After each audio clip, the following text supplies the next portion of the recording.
What's up guys, this is Jeron with Savage Gym. Today I want to talk about one of my favorite squat accessory movements for building a raw squat. That is going to be the pause squat. Now there are a lot of different variations of this. We're going to go over some more of those more in depth at the seminar here at the gym on the 7th. But today I just wanted to give you a sneak peek around some of the reasons that I like to program a pause squat as one of the main accessories for building up that movement. Now typically when you see someone miss a squat, or when you personally have missed a squat, we can usually narrow that down to one of three main reasons. That would be first, the lack of positioning, so either falling forward or the knees collapsing, or just generally losing that stronger, more efficient position that we need to hold to be successful in completing the movement. Second being lack of speed out of the hole. So not learning how to create power in that reversal part of the squat where we're going from the eccentric into the concentric part of the movement.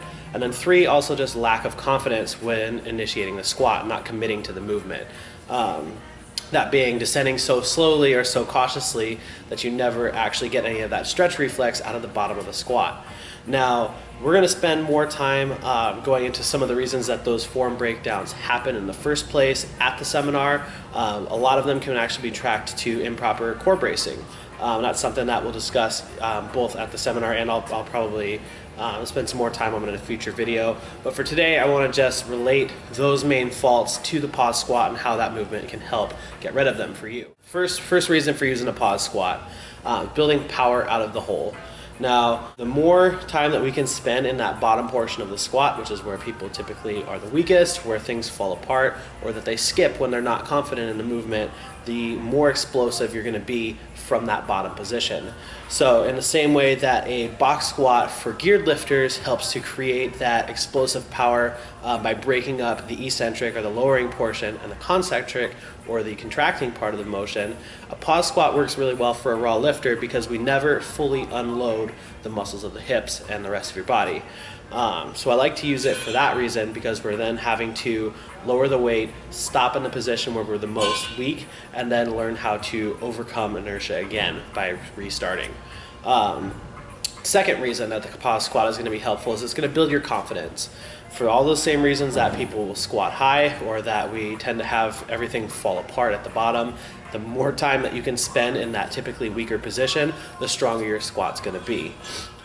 Third, and another reason that I like to use a pause squat, sometimes even for beginning lifters, is that it's very difficult to hold a bad position in a pause.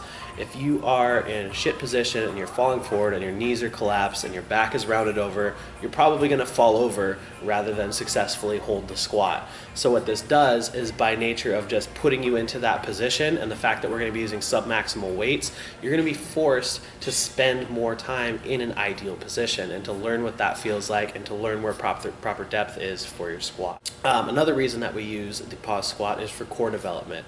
Now, for those, I typically like to include a longer pause, anywhere from 3 to 5 seconds. But the goal there is to hold proper position and force yourself to brace and flex your core for an extended period of time. So for that variation of a pause squat, anywhere from 3 to 5 second hold for sets of 3 to 5 reps seems to work really well, both for myself and the people that I coach. Whereas using it more for just building power and speed out of the bottom, I would maybe pause for 1 to 2 seconds and do sets of about 3, just depending where you're at in your training cycle. To properly perform the basic version of a pause squat, you're going to set up with the bar the exact same way as your main competition squat. For me, that's a low bar, kind of a medium stance squat.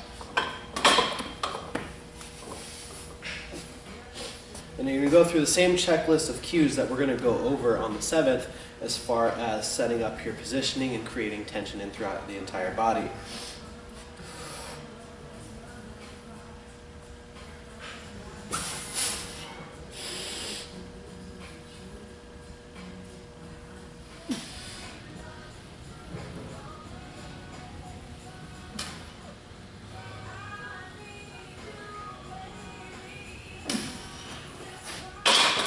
You can program this movement in either as an accessory movement after your main squat training for the day, or even take a period of anywhere from 4 to 8 weeks and use a pause squat as your primary squat variation to really emphasize some of these technique cues that you're going to learn by performing this exercise.